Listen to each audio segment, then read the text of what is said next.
Welcome to the podcast nobody asked for. But you're here now, so don't act like you got better things to do. I'm Ace, former drama magnet, current chaos coordinator. And I'm Greg, gamer, observer, professional ideologist on the team. This is the Dynamic Duo podcast where we unpack school drama without catching lawsuits. Review movies like we're film majors, even though we're not. And talk about games, life, and whatever else we want. Because we literally made this just for us. If you're listening, welcome to the friend group. No name dropping, no filter. Let's get into it. Alright, so let's get into the first question. Do you believe in second chances? Yes. Well, I do. I don't know about you, though. Yeah, I believe in second chances.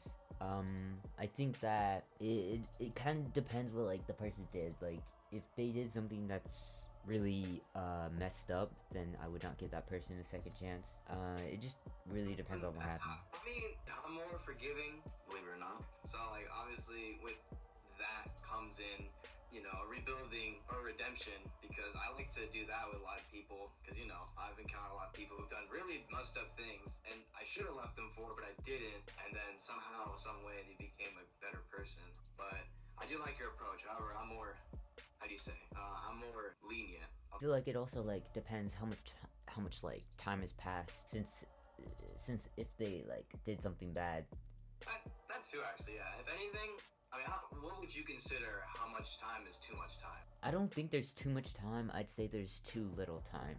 Because if you put too little time between what they did and where they are now, then you might be lying to yourself at that point. Because that might not be enough time for, like, someone to change. That is true, yeah. Because kind of like a relationship. Like, you talk to the person for like a few weeks and you rush right in, and then that doesn't really work out as it should. Yeah, because you don't know that person too well. Exactly. For that, I give him a... I'm just saying. No, totally makes sense. You gotta get a feel for someone before you, like, especially if you just met them, you know? If you've been friends with them for a while, then I feel like you kind of have an understanding of who they are, right? Exactly. It's like a contrast between these two topics. It's like opposite for each other, which is not really surprising given the circumstances, you know? What do you mean opposite of each other? For example, you know, like I said, when you talk to a person for a week, you get into a relationship, boom, that doesn't work out. The opposite of that being, like, for example, we're friends, obviously, so, like, if I've known you for, like, a year or two and I do something really messed up, obviously, it's your decision if I deserve a second chance or not. But like you said in the beginning, too little time, and that's what people do sometimes, you know, they kind of forgive them too quick. Yeah. So you gotta see how that contrasts each other. Yeah, no, it's true. It's crazy. God, like, some people are just handing out, like, gift cards, like, what the hell? Like, come on now. Yeah, your trust needs to be earned. It can't just be given out. Exactly. Jesus. Next question is best and worst experiences of school. So I'll start off with the best. I'd say the best experiences were where I got to be, like, the most artistic and expressive version of myself. I felt like that was mostly where in my art classes I could be able to do things that I actually wanted to do. It wasn't just me kind of just, like, existing in a class. I just felt like I got a break from, like, the whole day, because the rest of the day was something I kind of didn't want to do. But as for worst experiences, I felt like a lot of my friends were fake. They didn't know how to accept a version of myself that was real. It wasn't just, like, me mirroring them. Yeah, I think that goes for a lot of friend groups in that school, because the school we went to, my god, oh boy, that was like a try not to yourself challenge, really. Insane. As for my experiences, let's see. Oh my god, there's so many good experiences that I barely have a worst one. It's crazy. But the best high school experience I had was definitely senior send-off. That peak. Bro, we got to stuff our faces with, like, chicken. And you know me, my chicken. I swear I'm not black, but I'm just saying. It's like a calling. Not even a calling. It's more just, like, very great food. Yeah, we got to play a lot of games. Remember the archery we did? Oh my god, I felt like, what was that? The Hunger Games. It's awesome. Yeah, that was pretty fun. And we got to race in that big old, like, inflatable course, obstacle course. I love that so much. Yeah, I think it was for the best that was, like, the last thing we did. Yeah, thank God, because anything else, I don't know what they would have had in mind, but I'm glad they went with that instead. And yeah, it was honestly one of my best experiences ever. Like, just finally, like, letting it all in and then just leaving the next way after graduating. It's crazy. And from my worst, oh boy, my worst. I mean, this happens outside of school, but school still plays a part of this. So this one time in my second semester of freshman year, I was going to Big Bear Lake for spring break. It's pretty awesome. So we're there for a couple days, but on the second to last day, my cousin bets me $100 that I can't beat him in a bike race. And I'm like, bet. Now keep in mind, the cabin we rented out was near the park. And unfortunately, we got roads that are like kind of slopey, so they're like going up and down and all that. So I didn't think much of it at the time because we found some straight roads to like cruise around in. So we go to this slope and got off 3, 2, 1, go.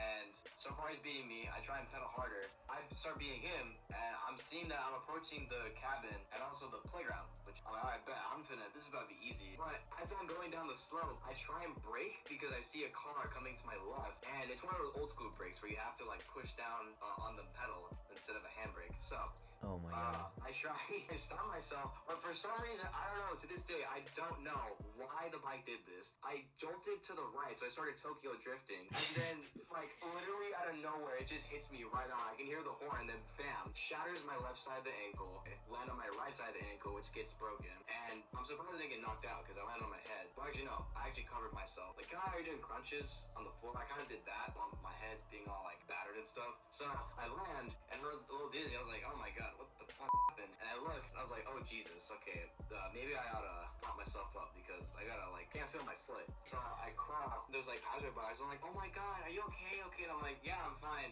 Just like, can someone call 911 real quick? I think I broke something. And it's funny. I thought this. I don't remember correctly because I thought it was a hit and run. I was ready to sue. Like, Yeah.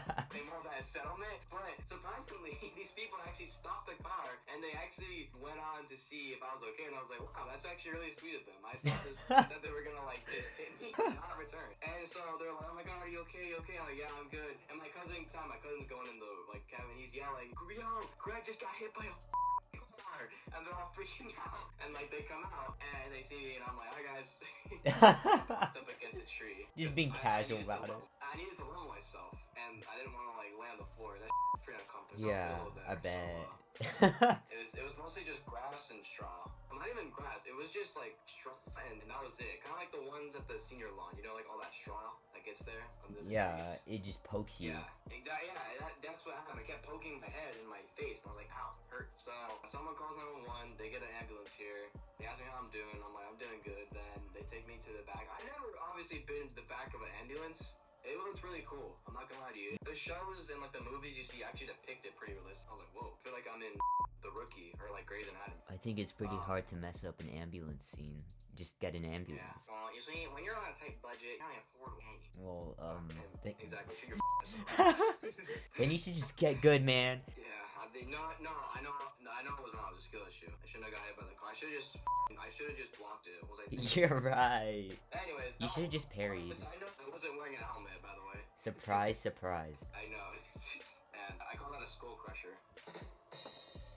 So I'm riding behind the ambulance, right? And they get me to the clinic. It's not a hospital, it's a clinic, because I'm nearest hospital ain't really near, an hour away. So they get me to a clinic. They don't have any cast. They just put me in this big ass splint, like this thick. I was like, my god, I feel like I'm wearing like a heavy ass boot. So they do some X-rays, and they find out that the impact of the car shattered my left side of the ankle, because obviously the ankle's built like a tripod. There's like 3 sides. Yeah. So it shatters the left. I broke the right when I landed, and they said I need surgery, and I'm like, oh man, oh boy. And my parents were just glad that I'm okay and all that stuff. Obviously. Yeah, that's part that matters. They're crying. They're like, it's yes. They're not crying. I'm like, guys, I'm fine. I'm not gonna have freaking open heart surgery. Come on, just be a little realistic. Yeah, so, it's just your legs not jacked. That's jacked up. But yeah, they said I need surgery, and I'm like, all right, well, that's fine. When we go home, and as we go home, I check the calendar. All of this happened on Easter. Oh my, wait! I got my head injured when I was like rolling down a couch. Mind you, I was like very young. So then like after I rolled down the couch, I hit the coffee table, and that's how I got like this scar on my forehead. Damn, bro, no one, they should, no, instead of Scarface, they call you Scarhead.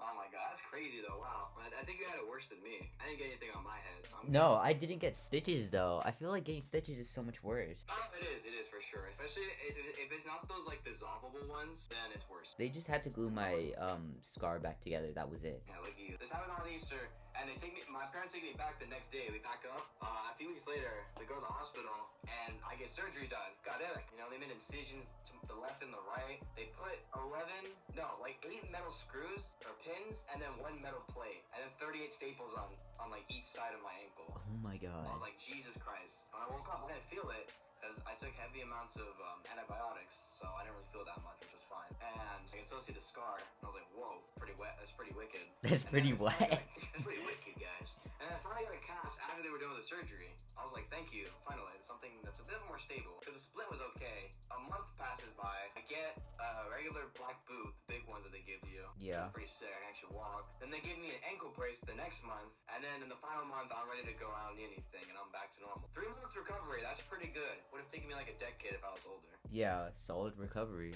And through all of this like recovering, I still had to do homework assignments. I still had to do final exams. Oh my god, dude, that would suck. It would feel endless. I thought, well, I guess I may as well leave high school. I somehow did all of these in school, during school. I was gonna go in school, but I'm like, wait a minute, yo, I have a broken ankle. I ain't going to school. Come on, guys. Like, I have a vacation now, literally. Yeah, take advantage of that. So I think, let's see. So April, May, June, July. I had a 4.5-month vacation. That's crazy. Damn. That is so crazy.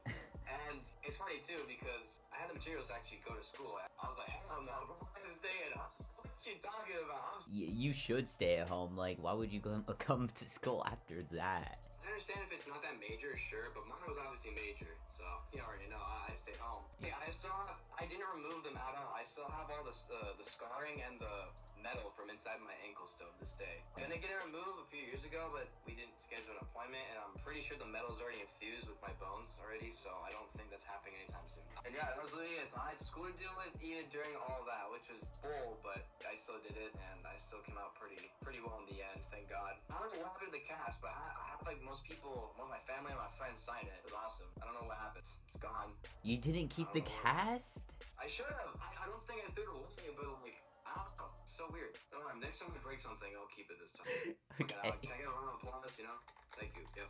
Thank you. Thank you. I know. It's my worst school experience while having a broken ankle. It was annoying. I did not want to do those exams or those homework assignments. Yeah, I bet.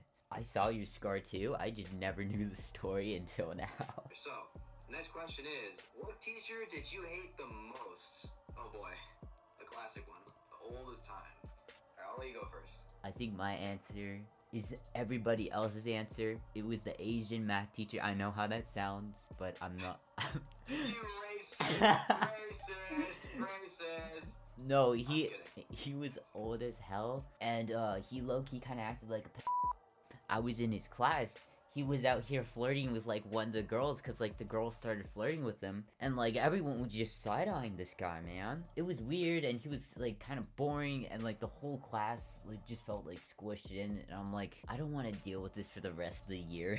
So I transferred out, so I wouldn't have to deal with him, cause I already knew he had a bad reputation. Yeah, oh my god. I know exactly what you're talking about too. It's funny because you mentioned side-eyeing. It's kind of like how all your friends side-eyed you. No, literally.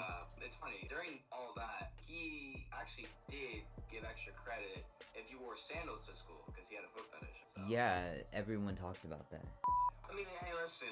I'm not saying I would, but if I need extra credit, I need extra credit. Just saying, man, you can never be too wrong. Yeah, there was like this one time where a bunch of higher-ups came to the school, and everyone was trying to get him fired. That's how. It just didn't work. Yeah, that's how much people hated him. I know, goddamn, yeah, he's definitely in like history the most hated teacher ever. Yeah, everyone hated him.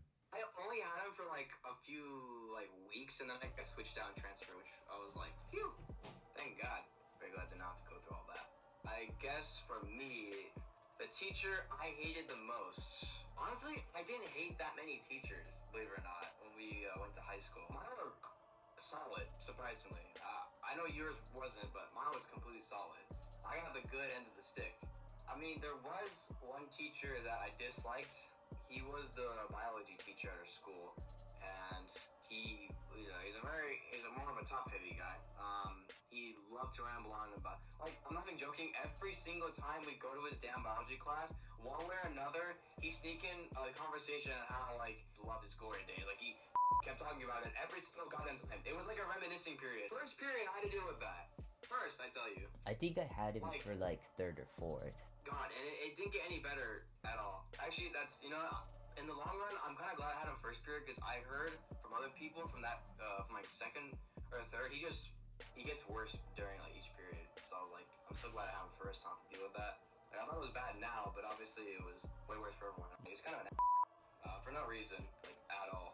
He also, I mean, the one only pro I can find in him was that he actually played video games. Yeah, and then there was like this one time he was like giving out video games for free. I'm like, oh my god, this is like the one good thing this guy's done.